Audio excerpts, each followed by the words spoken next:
লাকিরে তো সেই ছোটবেলা থেকে চিনি। এই যে দেখে দেখি শুধু আনুষ্ঠানিকতা মাত্র।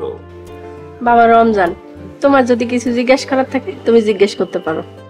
জি না, ও আর কি করব, ওর ঠেলা ঠেলি তো আইলাম।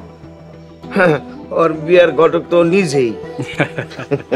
ভাই তাইলে আমরা 3 তারিখটা ঠিক করে ফেলাই। ঠিক আছে, আমার কোনো সমস্যা নাই। কিরে রমজান, তোর কোনো সমস্যা আছে? জি না বাপ, আমার কিছু জিজ্ঞানের নাই। মাশাআল্লাহ। তাহলে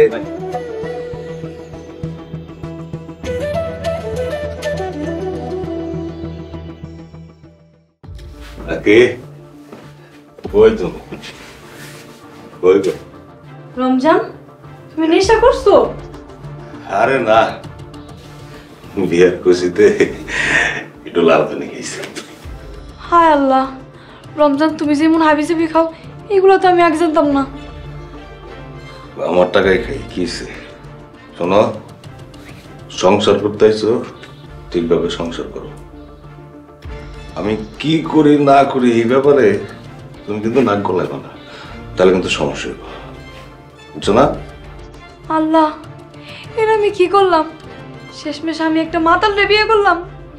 সুইটি,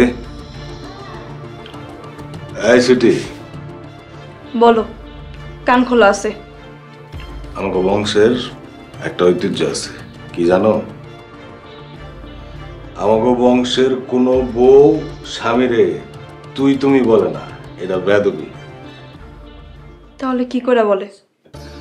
তোমার সামনে এত সোজা পথ খোলা আছে, সেটা হচ্ছে আপনি।